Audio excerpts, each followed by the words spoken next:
नमस्कार दोस्तों, एक बार फिर से आपका मेरे यूट्यूब चैनल पर हार्दिक स्वागत है। My self doctor Manju Rani, assistant professor faculty of teacher education from SMPG college Meerut. आज का हमारा विषय है theory of primary mental ability या PMA मॉडल ऑफ इंटेलिजेंस।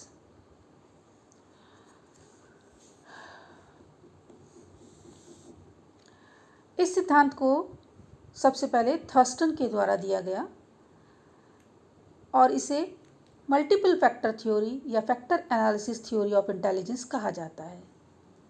इसके अनुसार बुद्धि का निर्माण 7 प्रकार की मानसिक योग्यताओं के मिलकर बना है और ये मानसिक योग्यताएं अगर देखें तो थॉर्नडाइक की इंटेलिजेंस थ्योरी में प्रयुक्त किए जाने वाले समूह कारक के रूप के समान होती हैं और एक निश्चित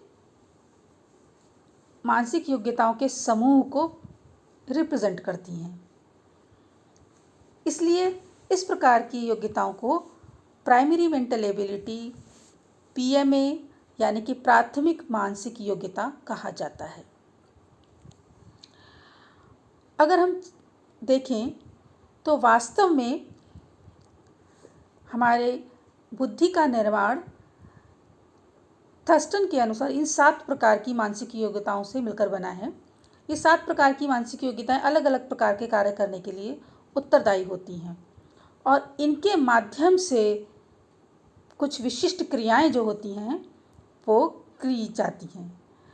प्रत्येक समूह के द्वारा की जाने वाली क्रियाएं अलग प्रकार की होती हैं और जब कोई कार्य करना होता है तो इनमें से कुछ मानसिक योग्यताएं एक साथ आगे बढ़ करके उस कार्य को प्रतिपादित करती हैं।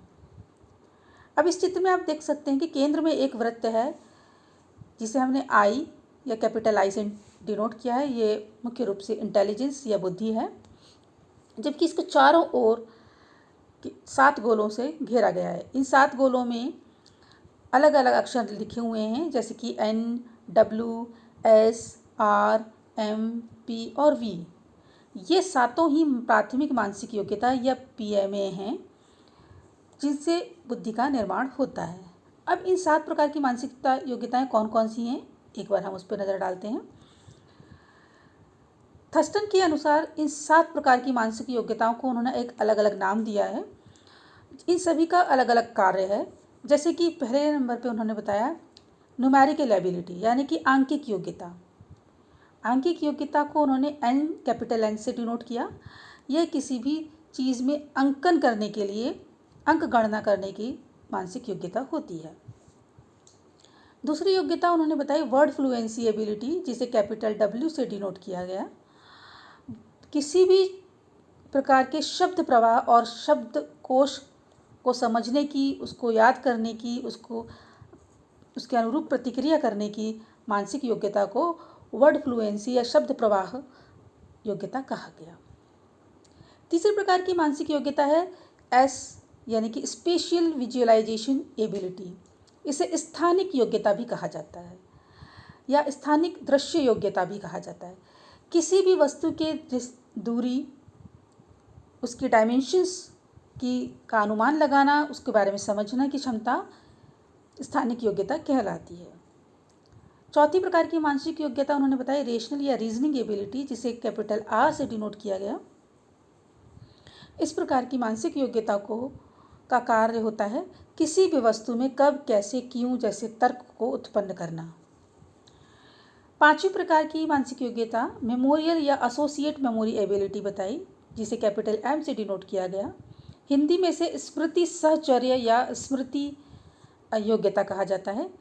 वस्तुओं, शब्दों, संकल्पनाओं, सिद्धांतों को याद करना और याद करके पुनः उन्हें आवश्यकता पड़ने पर पुनः स्मृत करके प्रयोग करना स्मृति साहचर्य योग्यता कहलाता है। छठी प्रकार की मानसिक योग्यता परसेप्चुअल स्पीड एबिलिटी या P कहा गया, जिसको हिंदी में प्रत्यक्षीकरण गति योग्यता है। किसी वस्तु का प्रत्यक्षीकरण करना की योग्यता इसके अंतर्गत आती है। और सातवीं व अंतिम प्रकार की योग्यता बताई वी यानी कि वर्बल कॉम्प्रिहेंशन एबिलिटी, यानी कि अपने शाब्दिक रूप से किसी भी प्रकार को शाब्दिक ज्ञान प्राप्त करना और उसका अंतर समानता इत्यादि को स्थापित करना। आशा है कि आप सभी को थर्स्टन का PMA मॉडल समझ में आ गया होगा। मैं आप सबका धन्यवाद करती हूँ। धन्यवाद।